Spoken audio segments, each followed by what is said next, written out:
What is up, guys? It is DMG here, and today we are going to be looking at the pitch notes for Ultimate Team and what you guys need to know about it. Now, real quick before we get into it, they've also released pitch notes because I'm recording this a couple days after. So, for Pro Club's pitch notes, they added two things. One is not a big deal whatsoever, and that's AI customization. The second is something that they've already added in the game before, which is tactics. Now, hopefully it's not everything. As you can see kind of from the first part, it says that we're here to share a preview and some details, so hopefully there's more to come, but yeah, I wouldn't be surprised if there's nothing else, because EA don't give a shit about pro clubs, and that's horrible considering it could be the best game mode in the game. But anyway, back to the Ultimate Team stuff, and again, I'm making this a couple of days after it was released, mainly because I wanted to run through everything and kind of get a feel for it, and I'm still not 100% certain about how I feel about it, because there's a lot of small improvements, which is good, because generally, besides gameplay just needing to be more consistent, everything just kind of needs some minor tweaks, in my opinion, at least when it comes to Ultimate Team. Yes, they need to add some other stuff. Yes, there needs to be some additions to it, obviously, and it can always be better, but overall it doesn't really need a massive revamp. Some of the things that they added or didn't add is still pretty glaring. So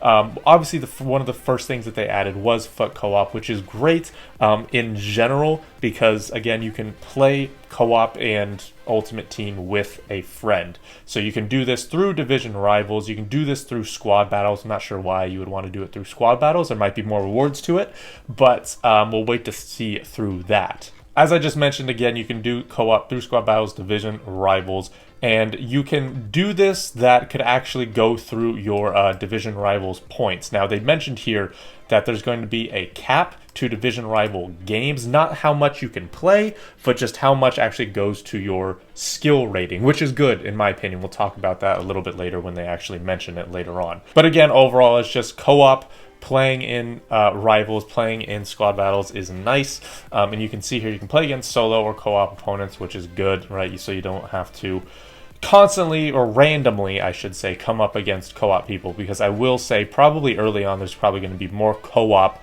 people, or at least more chances to play against co-op people than perhaps later on, but again, we'll see about that. Co-op friendlies, and again, this is something that I mentioned is just not something, a little bit of an oversight in there for EA. You can see here, co-op with an online partner is not available in live FUT friendlies, play a friend, and couch play co-op.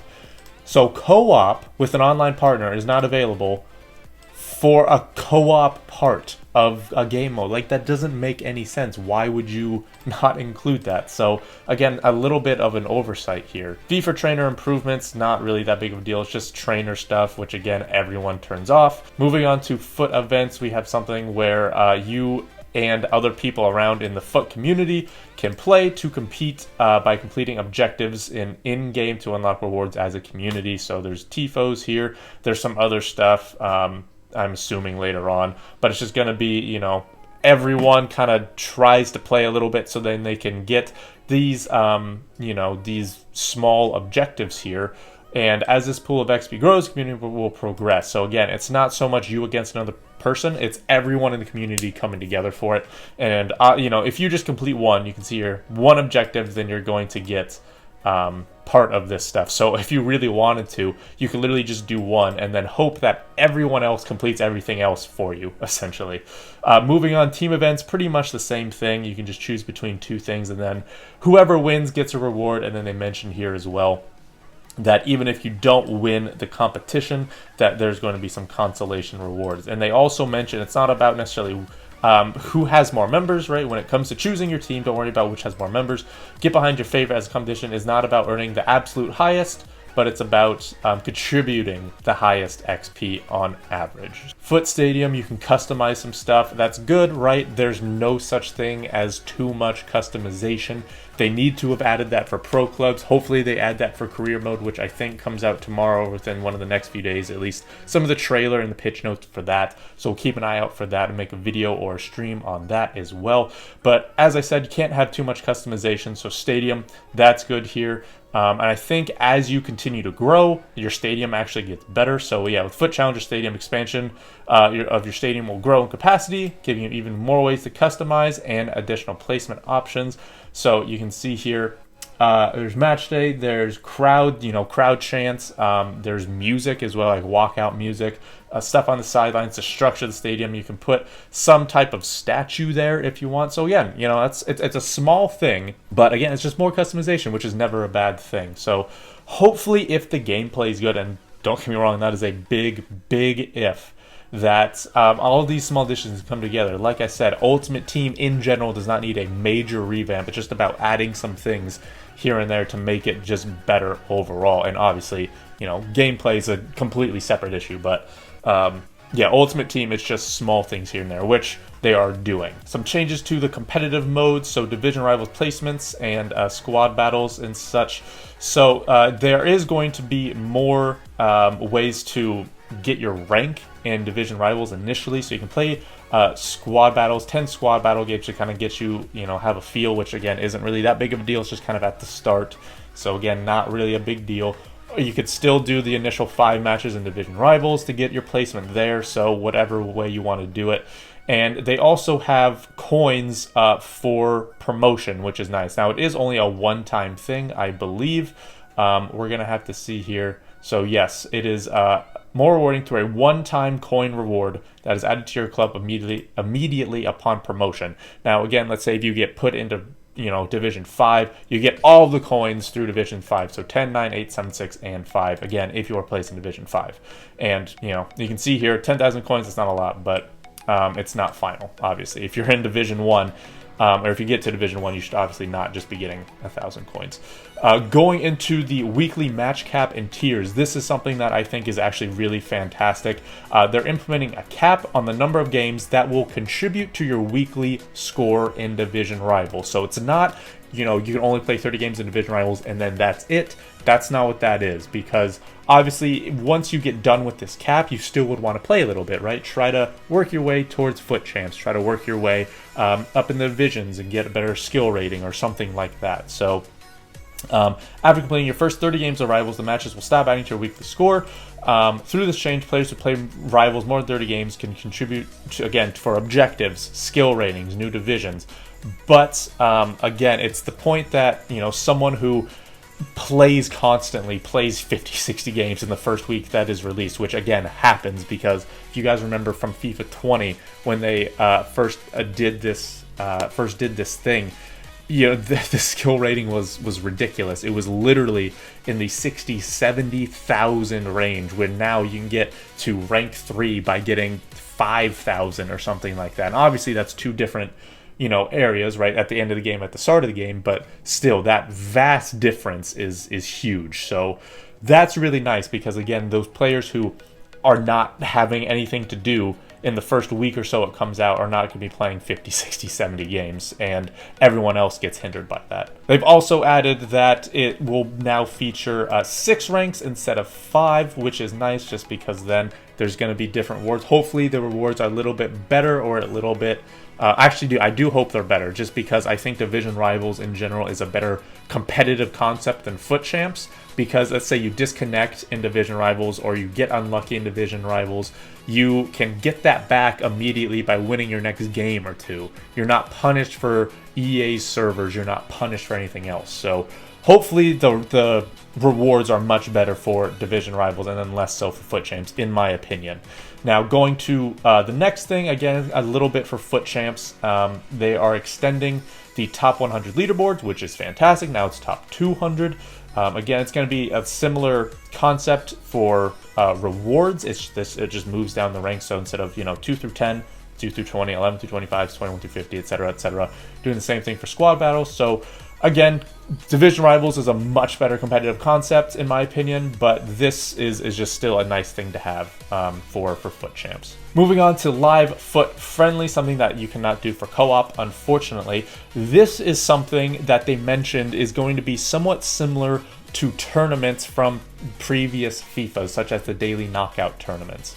So if you're looking for something more competitive, we will occasionally create live friendlies, paired objectives with a limited number of total games. So again, if you think back to FIFA 16 when you had those footy tournaments to get Konoplyanka, Royce, and Aubameyang, right? You had, I think, 10 entries to try to win it 1, 2, or 3 times, or 1, 3, and 5 times in order to get Konoplyanka, Aubameyang and Royce in that order. So again, it's kind of a similar thing here. So as an example, you may find an event with a max of 4 matches paired with an objective asks you to win the game. And there'll be certain objectives in it, like max of 3 players from the Prem or silvers or bronze players only, something like that. Hopefully it is similar to those daily knockout tournaments. However, a tournament similar to the Champions League, a tournament similar to the World Cup would have been much appreciated, even if the rewards weren't that great, just because then it would be a little bit more open matchmaking, at least for your first few games, such as group stage or the 3 games in the World Cup. And then once you get to the knockout stages, the round of 16, quarterfinal, semis, final, then you start to get paired up against someone who's in that same area. So if you play in the final, someone else will be playing the final. Unfortunately, that's still not the case. Again, a little bit of an oversight, something that they didn't add, which I mentioned before, something that they should have added. But hopefully this tournament-like thing with live foot friendlies is better. Otherwise, it's going to be a little bit of a bust. I saw a lot of replies when this was added that it was one of their favorite things, or it could be one of the best things, but again, it's just how they implement it. Next is just updated game menus. I mean, I personally like it. Hopefully they have your own stadium in the background. I think that'd be nice. They had that for FIFA 16. Thought that was a nice little addition. Again, not something any major, but it's just a nice little thing. Next, we go on to the removal of fitness and training items. So training items, that's fantastic. No one should have ever used those. Those are extremely stupid, in my opinion.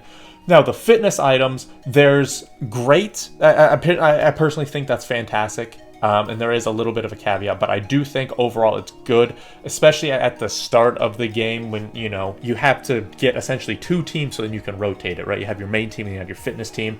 You have to constantly rotate them at the start of the game because, one team is getting tired and you don't have enough coins, or you don't want to spend your coins on fitness, which is good, right? Now you can just go with one main team. If you don't like that team, you can sell them, make a new one instead of having to buy 22 players, right? 2 teams, you can just go for one now. So that's fantastic. Now the caveat that I mentioned is that it's going to be a little bit more difficult for bronze pack method. However, I don't think it's going to completely get rid of bronze pack method in general. The main idea from bronze pack method is to kind of hoard players, so then you can upgrade them into silver upgrades and then into gold upgrades, and then you can put those players into league SBCs, right? Now, obviously, the fitness part of it, you would get your coins back somewhat immediately because, player fitnesses sell for 200. You just keep listing them over and over, and they eventually do sell. However, saying that, again, it was more about the long run. That's what bronze pack method was, about the long run of things. So you may not make your coins back immediately, and it may be a little bit more difficult, but if you're smart with your coins, if you continue to just pack, be a little bit more patient with your players, or, not buying players to complete a team in your league SBCs, then bronze pack method should not be that bad. It should not take massive hit, and it should still be decent. Lastly, we have the FUT 100 icons. Hopefully it's not everyone that's been included. I personally would have loved to see Wesley Sneijder. He's the reason why I love and got into footy in the first place. However, seeing as though there's 100 icons and they're saying the FUT 100, I'm assuming that list is over and done with. Now that is it for this deep dive on Ultimate Team. And again, I mentioned it before, there's just a lot of small changes. There's nothing any too drastic. They put a cap on division rival games that actually go through your weekly score, which is fantastic. Love that. They removed fitness again. Love that. Apparently an easier way to navigate the menu and just a kind of general revamp of the menu, which again, that's great, but there's nothing too major, right? They didn't add the actual specific tournaments back. They did not add, that type of tournament style where it was kind of World Cup, 3 games, then knockouts, or Champions League, 6 games, and then knockouts, anything like that. Especially with the Champions League license, you would think they would add something like that because it would give players more casual game while still giving them rewards. And albeit they wouldn't be rewards you would get from division rivals or FUT champs, but it's something that you can play, enjoy the game with, try out new players and new teams, new tactics, etc., while also getting some type of reward. So like I said, that is going to be it for this video, guys. Hopefully you did enjoy it. If you do have any questions or comments, leave them in the comments down below and I'll try to answer them for you guys. But like I said, that is going to be it. Thank you guys so much for watching. This has been DMG. Peace.